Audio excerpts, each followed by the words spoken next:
Hello everyone, welcome back to Viji creation. 2026 mega auction ಮುಗೀತು. ನಮ್ಮ RCBಗೆ best players ಬಂದಿದ್ದಾರೆ ಅಂತ ಹೇಳ್ಬೋದು.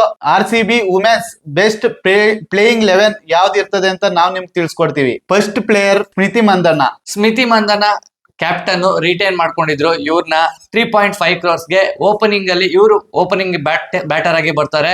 ಅದ್ರ ಜೊತೆಗೆ ಓಪನಿಂಗ್ ಬ್ಯಾಟರ್ ಆಗಿ ಅವ್ರ ಪಾರ್ಟ್ನರ್ ಆಗಿ ಬರೋದು ಜೋರ್ಜೋ ವಾಲ್. ಇವರು Australian allrounder, opening batsman. 60 lakhs ಇವ್ರನ್ನ ಬೈ ಮಾಡಿರೋದು. ಓಪನಿಂಗ್ ಕಾಂಬಿನೇಷನ್ ಅಂತೂ ನೆಕ್ಸ್ಟ್ ಲೆವೆಲ್ ಆಗಿದೆ. Smriti Mandhana left hand right hand combination. So ಒಂದು ಒಳ್ಳೆ ಓಪನಿಂಗ್ ಬ್ಯಾಟರ್ಸ್ ಅಂತಾನೆ ಹೇಳ್ತೀನಿ ನಮ್ಮ RCB ವುಮೆನ್ಸ್ ಟೀಮ್ಗೆ. ನೆಕ್ಸ್ಟ್ ಒನ್ ಡೌನ್ ಆಗಿ ಎಲಿಸ್ ಪೆರಿ ಅವ್ರು ಬರ್ತಾರೆ. ಆಸ್ಟ್ರೇಲಿಯಾದ ಒಳ್ಳೆ ಪ್ಲೇಯರು. ನಮ್ಗೆ ಲಾಸ್ಟ್ ಸೀಸನ್ ಒಳ್ಳೆ ಸ್ಕೋರ್ ಮಾಡಿಕೊಟ್ಟಿದ್ರು, ಸಗದಾಗಿ ಆಡಿದ್ರು.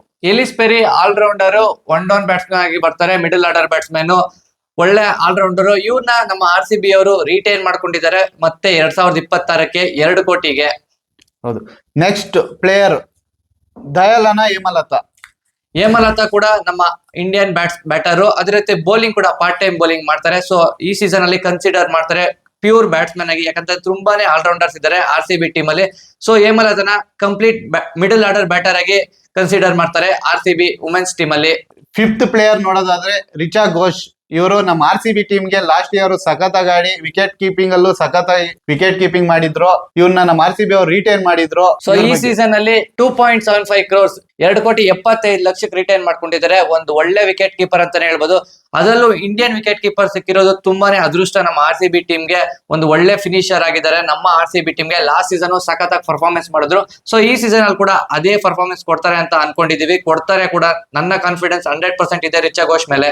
ಸಿಕ್ಸ್ತ್ ಪ್ಲೇಯರ್ ಗ್ರಾಸ್ ಹ್ಯಾರಿಸ್ ಬಂದಿದ್ದಾರೆ. ಇವ್ರ ಬಗ್ಗೆ ಗ್ರಾಸ್ ಹ್ಯಾರಿಸ್ ಒಂದು ಒಳ್ಳೆ ಆಲ್ರೌಂಡರ್. ಇವರು ಕೂಡ ನಮ್ಮ RCB ಟೀಮ್ಗೆ ಫಿನಿಶಿಂಗ್ ರೋಲ್ ಅಂದ್ರೆ ಲೋವರ್ ಡೌನರ್ ಆಗಿ ಬರ್ತಾರೆ, ಲೋವರ್ ಡೌನ್ ಬ್ಯಾಟ್ಸ್ಮನ್ ಆಗಿ ಬರ್ತಾರೆ. ಒಂದು ಒಳ್ಳೆ ಸ್ಪಿನ್ ಕೂಡ ಬೌಲಿಂಗ್, ಪಾರ್ಟ್ ಟೈಮ್ ಬೌಲಿಂಗ್ ಕೂಡ ಮಾಡ್ತಾರೆ.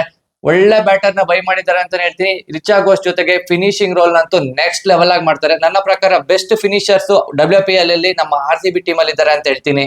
ಹೌದು. ನೆಕ್ಸ್ಟ್ ಸೆವೆಂತ್ ಪ್ಲೇಯರ್ ನೋಡೋದಾದ್ರೆ ಸೌತ್ ಆಫ್ರಿಕಾದ player Nadine de Klerk. South Africa Nadine de Klerk before season Mumbai Indians ಗಾಡಿದ್ರು. ಅದಕ್ಕೂ ಮುಂಚೆ ನಮ್ಮ RCBಗೆ ನಾಡಿದ್ರು. ಎಕ್ಸ್ RCB ಪ್ಲೇಯರ್ ಅಂತ ಹೇಳ್ಬೋದು. ಇವರ ಪರ್ಫಾರ್ಮೆನ್ಸ್ ಅಂತೂ ಟಾಪ್ ಲೆವೆಲ್ ಆಗಿದೆ ಈ ವರ್ಲ್ಡ್ ಕಪ್ ಅಲ್ಲಿ ಮತ್ತೆ ರೀಸೆಂಟ್ ಆಗಿ ನಡೀತಿರೋ ಬಿಗ್ ಬ್ಯಾಶ್ ಅಲ್ಲಿ. ನನ್ನ ಪ್ರಕಾರ ಒಂದು ಒಳ್ಳೆ ಬೈನ ಮಾಡಿದ್ದಾರೆ ಅಂತಾನೆ ಹೇಳ್ಬೋದು ನೆಡನ್ ಡಿಕ್ಲಾರಿಕ್ ನ. ಸೌತ್ ಆಫ್ರಿಕಾನ ಆಲ್ರೌಂಡರ್ ಇವರು.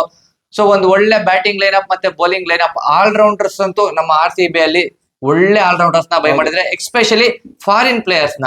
8 ರಿಂದ 10 ಜನನು ಬ್ಯಾಟಿಂಗ್ ಆಡೋ ಕೇಪಬಲ್ ಇದೆ. ಹೌದು, ನಮ್ಮ RCB ಟೀಮ್ ಅಲ್ಲಿ ಮಿನಿಮಮ್ 10 ಜನ ಬ್ಯಾಟಿಂಗ್ ಆಡೋ ಕೇಪಬಿಲಿಟಿ ಇರುವಂತ ಬ್ಯಾಟರ್ಸ್ ಇರೋದು. ನೆಕ್ಸ್ಟ್ ಪ್ಲೇಯರ್ ರಾಧಾ ಯಾದವ್, ನಮ್ ಇಂಡಿಯನ್ ಪ್ಲೇಯರ್, ಬೆಸ್ಟ್ ಆಲ್ರೌಂಡರ್ ಅಂತಾನೆ ಹೇಳ್ಬೋದು. ನಾನು ಎಕ್ಸ್ಪೆಕ್ಟೇ ಮಾಡ್ಲಿಲ್ಲ ರಾಧಾ ಯಾದವ್ನ RCB ಅವ್ರು ಪಿಕ್ ಮಾಡ್ತಾರೆ ಅಂತ. 65 ಲಕ್ಷ ಕೊಟ್ಟು RCB ಅವರು ಪಿಕ್ ಮಾಡಿದ್ದಾರೆ. ಒಂದು ಒಳ್ಳೆ ಸ್ಪಿನ್ನರ್, ಅದ್ರ ಜೊತೆಗೆ ಬೌಲಿಂಗ್ ಆಲ್ರೌಂಡರ್ ಅಂತ ಹೇಳ್ತೀನಿ.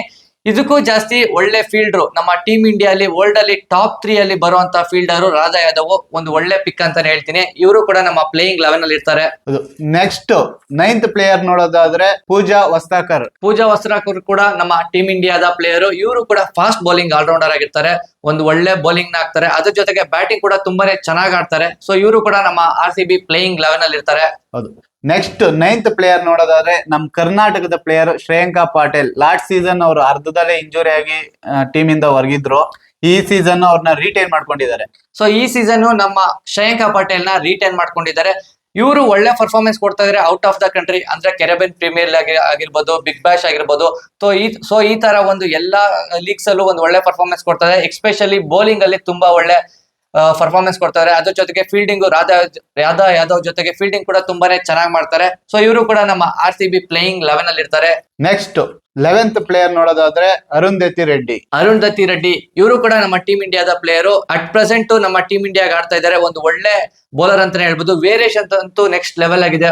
ನಕಲ್ ಡೆಲಿವರೀಸ್ ಆಗಿರ್ಬೋದು, ಸ್ಲೋ ಡೆಲಿವರೀಸ್ ಆಗಿರ್ಬೋದು, ಬ್ಯಾಕ್ ಹ್ಯಾಂಡ್ ಡೆಲಿವರೀಸ್ ಆಗಿರ್ಬೋದು, ಎಲ್ಲ ತುಂಬಾನೇ ಚೆನ್ನಾಗಿದೆ. ಇವರು ನಮ್ಮ 11th ಪ್ಲೇಯರ್ ಆಗಿರ್ತಾರೆ. ಇವರು ಕೂಡ ಬ್ಯಾಟಿಂಗ್ ಆಡೋ ಕೇಪಬಿಲಿಟಿ ಇದೆ. ಸೊ 11ನೇ ಪ್ಲೇಯರ್ ವರೆಗೂ ನಮ್ಮ RCB ಟೀಮ್ ಅಲ್ಲಿ ಬ್ಯಾಟಿಂಗ್ ಆಡೋ ಕೇಪಬಿಲಿಟಿ ಬ್ಯಾಟ್ಸ್ಮನ್ ಗಳಿದ್ದಾರೆ. ಹೌದು. ನೆಕ್ಸ್ಟ್ ನೆಡನ್ ಡಿಕ್ಲಾರ್ಕ್. ಇವ್ರು ಏನಾದ್ರು ನಮ್ RCB ಅವರು ಪ್ಲೇಯಿಂಗ್ 11 ಅಲ್ಲಿ ತಗೋ ಬಂದಿಲ್ಲ ಅಂದ್ರೆ ಇನ್ನೊಬ್ಬ ಬೌಲರ್ ತಗೋ ಬರ್ಬೋದು. ಆ ಆಪ್ಷನ್ ಯಾರಪ್ಪ ಅಂದ್ರೆ ಲೋರೆನ್ ಬೆಲ್.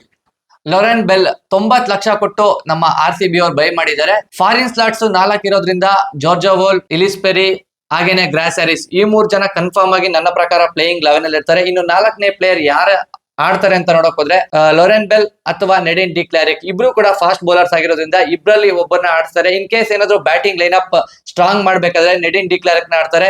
ಇನ್ ಕೇಸ್ ಏನಾದ್ರು ಬೌಲಿಂಗ್ ಲೈನ್ ಅಪ್ ನ ಸ್ಟ್ರಾಂಗ್ ಮಾಡ್ಬೇಕಾದ್ರೆ ಲೊರೆನ್ ಬೆಲ್ ನ ಪ್ಲೇಯಿಂಗ್ 11 ಅಲ್ಲಿ ಕರ್ಕೊಂಡ್ ಬರ್ತಾರೆ. ಇದಾಗಿತ್ತು ಪ್ಲೇಯಿಂಗ್ 11. ಇದರಲ್ಲಿ ನಾವು ಪ್ಯೂರ್ ಬ್ಯಾಟರ್ಸ್ ನ ನೋಡೋದಾದ್ರೆ ಫಸ್ಟ್ ಪ್ಲೇಯರ್ ಸ್ಮೃತಿ ಮಂದಣ್ಣ, ರಿಚಾ ಘೋಷ್, ಹೇಮಲತಾ, ಇವರು ಪ್ಯೂರ್ ಬ್ಯಾಟರ್ಸ್ ಆಗಿರ್ತಾರೆ. ನೆಕ್ಸ್ಟ್ ಆಲ್ರೌಂಡರ್ಸ್ ನೋಡೋದಾದ್ರೆ ಬ್ಯಾಟಿಂಗ್ ಆಲ್ರೌಂಡರ್ಸ್ ನೋಡೋದಾದ್ರೆ ಜೋರ್ಜೋ ವೋಲ್ ಓಪನಿಂಗ್ ಬ್ಯಾಟರ್ಸ್ ಆಗಿ ಬರ್ತಾರೆ. ಬ್ಯಾಟಿಂಗ್ ಆಲ್ರೌಂಡರ್, ಇವರು ಕೂಡ ತುಂಬಾನೇ ಒಂದು ಒಳ್ಳೆ ಬೌಲಿಂಗ್ ನ ಮಾಡ್ತಾರೆ. ಅದ್ರ ಜೊತೆಗೆ ನಮ್ಮ ಎಲಿಸ್ ಪೆರಿ ಅಂಡ್ ಗ್ರಾಸರಿಸ್ ಕೂಡ ಒಂದು ಒಳ್ಳೆ ಬ್ಯಾಟಿಂಗ್ ಆಲ್ರೌಂಡರ್. ಅದ್ರ ಜೊತೆಗೆ ಬಿಗ್ ಹಿಟ್ಟಿಂಗ್ ಇರೋ ಕೆಪಬಿಲಿಟಿ ಇರುವಂತ ಪ್ಲೇಯರ್ ನೆಡಿನ್ ಡಿಕ್ಲಾರಿಕ್, ಇವರು ಕೂಡ ಬ್ಯಾಟಿಂಗ್ ಆಲ್ರೌಂಡರ್ ಆಗಿರ್ತಾರೆ. ನೆಕ್ಸ್ಟ್ ಬೌಲಿಂಗ್ ಆಲ್ರೌಂಡರ್ಸ್ ನೋಡೋದಾದ್ರೆ ಫಸ್ಟ್ ಪ್ಲೇಯರ್ ರಾಧಾ ಯಾದವ್, ಪೂಜಾ ವಸ್ತರಕ್, ಶ್ರೇಯಾಂಕ ಪಾಟೀಲ್, ಅರುಂಧತಿ ರೆಡ್ಡಿ. ಇವ್ರಿಗೆ ಬ್ಯಾಟಿಂಗ್ ಅಷ್ಟು ಬಿಗ್ ಹಿಟ್ಟಿಂಗ್ ಕೇಪಬಲ್ ಇಲ್ಲ, ಆದ್ರೆ ಬ್ಯಾಟಿಂಗ್ ಆಡ್ತಾರೆ. ಇವ್ರನ್ನ ಜಾಸ್ತಿ ನಾವು ಬೌಲಿಂಗ್ ಅಲ್ಲೇ ನೋಡ್ಬೋದು. ಸೊ ಇವರು ನಮ್ಮ 4 ಬೌಲಿಂಗ್ ಆಲ್ರೌಂಡರ್ಸ್ ಆಗಿರ್ತಾರೆ. ಇದ್ರ ಜೊತೆಗೆ ಇನ್ನೂ ತುಂಬಾ ಸ್ಟ್ರಾಂಗ್ ಮಾಡ್ಬೇಕು ಬೌಲಿಂಗ್ ಲೈನ್ ಅಪ್ ನ ಅಂದ್ರೆ ಲೊರೆನ್ ಬೆಲ್, ಒಂದು ಪ್ಯೂರ್ ಬೌಲರ್, ಇವರು ಫಾಸ್ಟ್ ಬೌಲರ್. ಸೊ ಇವ್ರನ್ನ ಪ್ಲೇಯಿಂಗ್ 11 ಅಲ್ಲಿ ಕರ್ಕೊಂಡ್ ಬರ್ತಾರೆ. ಇನ್ ಕೇಸ್ ಏನಾದ್ರೂ ಬೌಲಿಂಗ್ ಲೈನ್ ಅಪ್ ನ ಸ್ಟ್ರಾಂಗ್ ಮಾಡ್ಬೇಕಂದ್ರೆ, ಇಲ್ಲ ಅಂದ್ರೆ ಆಲ್ರೌಂಡರ್ಸ್ ನ ಒಳ್ಳೆ RCB ಟೀಮ್ ಆಗುತ್ತೆ. ಸೊ ನನ್ನ ಪ್ರಕಾರ ಒಂದು ಆಲ್ರೌಂಡಿಂಗ್ ಟೀಮ್ ಅಂತಾನೆ ಹೇಳ್ಬೋದು ಆ ವುಮೆನ್ಸ್ ಟೀಮ್ ನ. ಹೌದು, 7 ಜನ ಅಂತೂ ಬೌಲಿಂಗ್ ಹಾಕೇ ಹಾಕ್ತಾರೆ, ಅಷ್ಟು ಕೇಪಬಲ್ ಇರುತ್ತೆ ನಮ್ಮ RCB ಪ್ಲೇಯಿಂಗ್ 11 ಅಲ್ಲಿ. ಸೊ ಇದಾಗಿತ್ತು RCB WPL ವುಮೆನ್ಸ್ ಪ್ಲೇಯಿಂಗ್ 11 ನಮ್ಮ ಪ್ರೆಡಿಕ್ಷನ್. ಸೊ ನಿಮ್ಮ ಪ್ರೆಡಿಕ್ಷನ್ ಯಾವ ತರ ಇದೆ ಅಂತ ಕಾಮೆಂಟ್ ಬಾಕ್ಸ್ ಅಲ್ಲಿ ಹಾಕಿ. ಸೊ ಇದೇ ತರ IPL related, WPL related, cricket related, entertainment related ವಿಡಿಯೋಸ್ಗಾಗಿ ನಮ್ಮ ಚಾನೆಲ್ ನ ಸಬ್ಸ್ಕ್ರೈಬ್ ಮಾಡಿ, ಲೈಕ್ ಮಾಡಿ, ಶೇರ್ ಮಾಡಿ.